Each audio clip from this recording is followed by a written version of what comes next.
Hey guys, welcome to the final one in the series of tarot and astrology and where the two meet with my amazing guest, Heather from Astrology with Heather. Many of you have asked over and over when we were going to be finishing this series and more importantly, when we would have more collaborations. So here we are delivering. Heather, please say hello to everyone and let them know where they can find you. Hi, everyone. I'm super excited to be back and finally finishing this series that's been like 2 years in the making. But you can find me over at astrologywithheather.com and over on my YouTube channel, which is also called Astrology with Heather, where you can find the other parts to this series that we've been working on.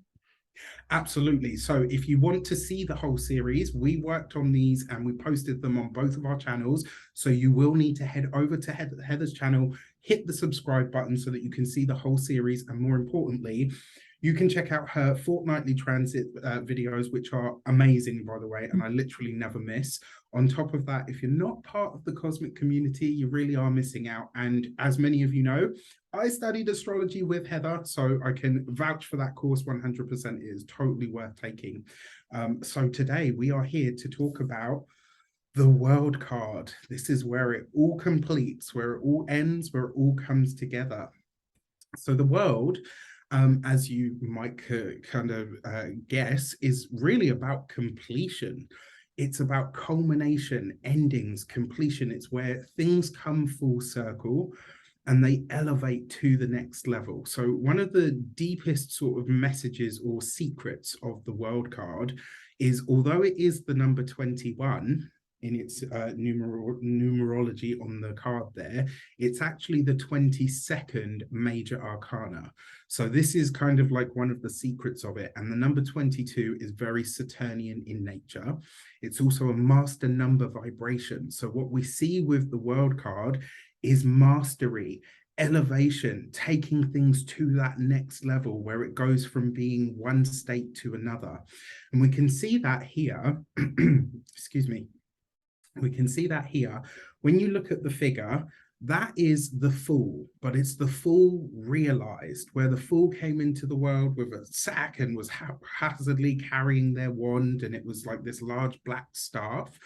Here you can see this figure has two white wands, one in each hand, and what this basically represents is an understanding of how to live life on your own terms by aligning your own will with the divine will. On top of that, as you can see, this card is packed full of symbolism.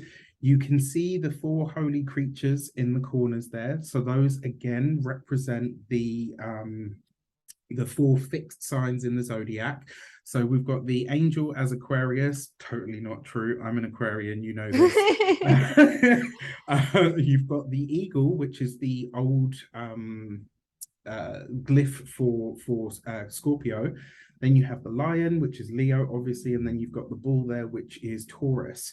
Now, the interesting thing for me here, you see like the circle, and that zero we've seen before in the Fool card. It was that pure potential, that energy to dip into or become anything at any given moment. Well, this is that Fool realized. It's that pure potential taken on board. As if that all wasn't enough, you literally have in the world card, yes, the energy of completion, culmination, but the clue really is in the name. The world events, world places, communities. This will show up a lot for communities where you are a part of a group, where you are a part of a collective in some way, shape, or form. It's anywhere that you are not just you, you're a part of something bigger than you that goes beyond. And because this has that 22 energy, it really suggests that this card really shows up for things that are totally tangible or things that last a long time. Mm-hmm. So does any of that speak to Saturn? It speaks to Saturn, but what I think is actually really interesting about what you just said is those four signs that you talked about. Those are all the fixed signs. And so those, I was going to ask you, but you already answered my question. It does speak to things that like last a long time, that are static or that are stable, just from that alone, not even with having to bring Saturn into the mix. But yeah, of course, Saturn. Saturn is Kronos, right? Saturn is Kronos in the mythology. Saturn rules rules time. Saturn rules things that take a lot of time to manifest, but also that are long lasting once you've actually accomplished or achieved whatever it is that your goal might be. And Saturn is what takes the intangible and makes it tangible. That's partially because, well, because it's Saturn, but because it's the last of the traditional planets, it's the last of the visible planets. So it actually creates the boundary from our visual perspective here on Earth between what's visible and what's invisible. The invisible planets would be Uranus, Neptune, and Pluto. The visible planets are Mercury, Venus, Mars, Jupiter, and Saturn. Saturn is that boundary line. And so that also just kind of speaks to that world card energy, because it's just the symbolism behind that. Yeah, absolutely. And that whole thing about the boundary or the limitation, that's a part of what the wreath speaks to.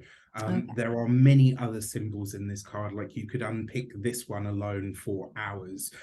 What I really like about this as well, in terms of like the Saturnian energy, like you said, with the fixed signs, it's, for me, this really represents those things that go beyond us, that are so much more, that are literally bigger than we could ever kind of be or put out on our own, if that makes sense. Like a legacy. Yeah, absolutely. That's like the perfect word.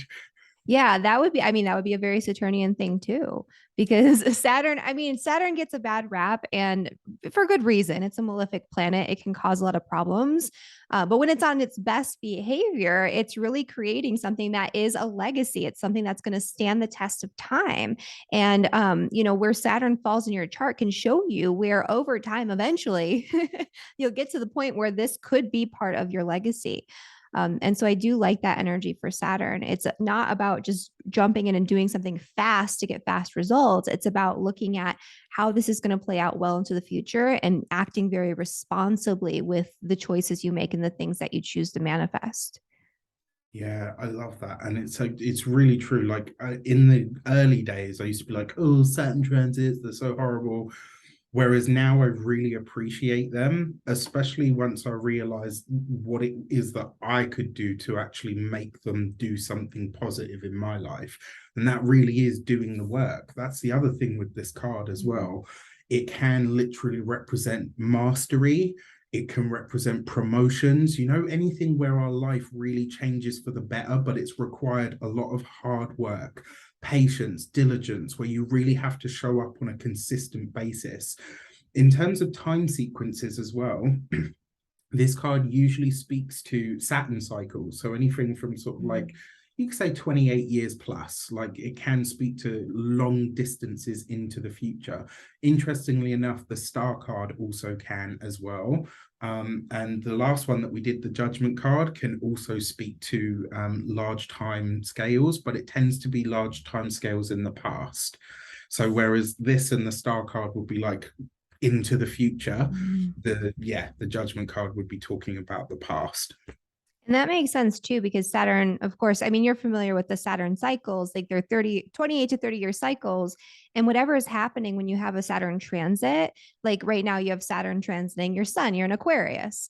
And so what you're experiencing Fully right aware now, of that. but what you're experiencing right now and what you're putting work into, which might seem like it's taking extra work and extra burden, and it's an extra hardship right now. And it's like, I don't want to do it. My vitality is not really there. But if you do it and you put in the work, which you kind of have to do right now, you're going to benefit from that for the next 30-year cycle of Saturn. And so it's not about what's going on right now, which can feel like a struggle. And it's not about what's going on right now, which could feel like it's taking forever and nothing's happening. It's about, it's not manifesting right now, but I know over the next 30 years, what I'm setting in motion will grow. And that's the Saturnian thing with the Saturn cycles. Yeah, nice. Okay, I like that. That's actually, I feel a lot better about it now. I mean, it's not been awful, but it's definitely been present. I like that as well when you talk about the cycles again, when you're seeing it really is that. And because the world card can represent like a full circle moment where something is realized, where you can actually tangibly hold it in your hand and say, wow, I remember when this was just a thought. I remember when this was just a conversation with somebody that I was talking about what I wanted, and now it's actually here. It's real, it's tangible. I can see it with my eyes, I can touch it with my hands. I love the world card. Because it's not so much that it doesn't have negative associations. It's more a case of you've done the work. Like when this card shows up, you can say, yeah, you know what, I've earned this. Whatever it is that shows up for you is happening. You can kind of rest assured that it's come over time, like you say, like, or with really hard effort, but it is here to stay. And so it sounds like the world card, even though it has that Saturn connection, is always a positive indicator. Is that true? You could say so. I mean, there would be other cards that you, if you saw it with like the Tower and the Empress, that can be like an earthquake. So maybe not so positive. But again, you know, obviously attending cards always change the meaning of everything. But for the most part, like especially on its own, especially if it's like a significator, then yeah, absolutely. Like if you were asking a yes no question, this is undoubtedly a yes. Awesome. Okay. That's interesting. Mm. Yes. So I got a note here that I wrote earlier that I wanted to talk about. So if you saw the world card with the Two of Wands, whatever you are trying to do is blessed. Like it will go ahead. Like you've got the cosmic green light to literally just jump straight in, because the Two of Wands itself is like a really active energy, and it's kind of a success energy. And then you see this figure that has the two wands. This is like your will and the divine will are in agreement that this is the path forward for you. So a little tip, little hint or trick for you guys: if you ever pull those two cards together, you got it. Go for it. Oh, that's awesome. That's so interesting. All So, do you right. have any other questions about Saturn and the connections? Yeah. So in terms of Saturn and like, so again, how would you tap into that energy? Like aside from the hard work, what else could you do to appease the hard taskmaster? Um, well, Saturn wants you to take your time. So Saturn requires that you do things the right way and not the fast way. I always tell my clients that.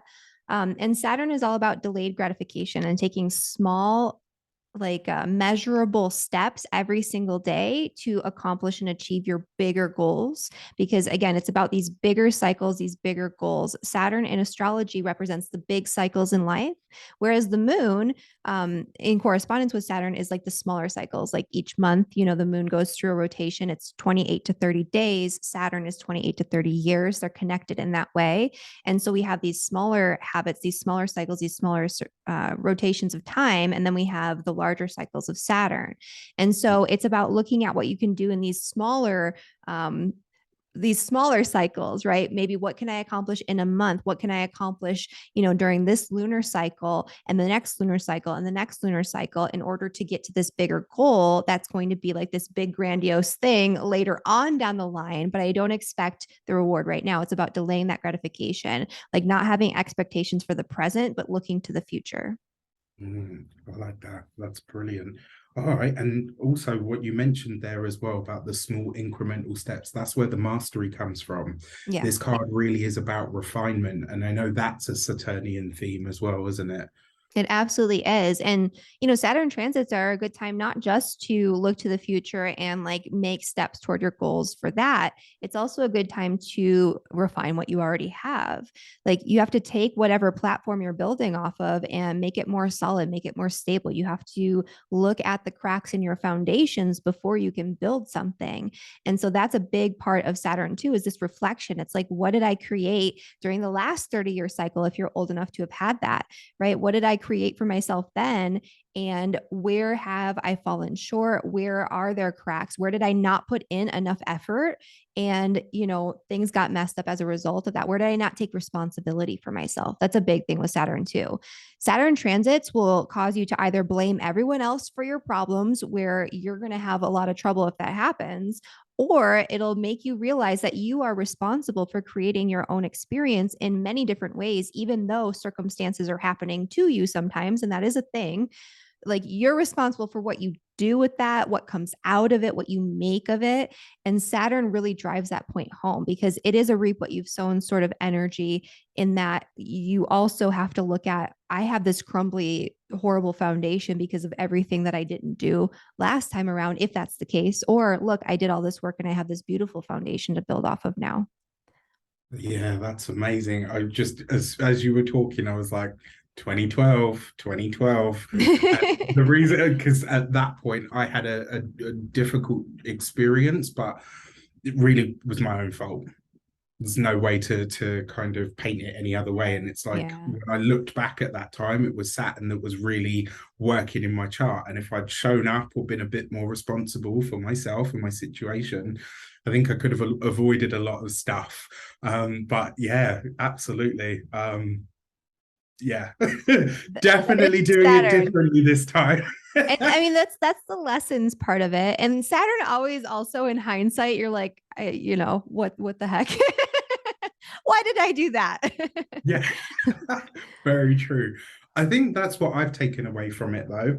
It's that, you know what? If I hadn't had that experience, this great stuff that's happening now actually wouldn't have happened either. Um, or may have taken a lot longer. Who knows? Yeah, absolutely. All right. Well, Heather, thank you so much. This whole series, even though it's taken us forever, has been amazing. Interestingly enough, we started this in 2020. World card is 22. So Ooh, it was meant to be. absolutely.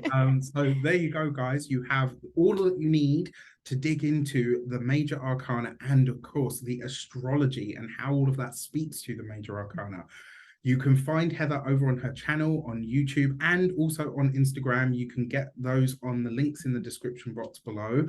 Stick around, and like I said, make sure you head over to her channel, hit that subscribe button so you can check out all of her forecasts and the rest of the series.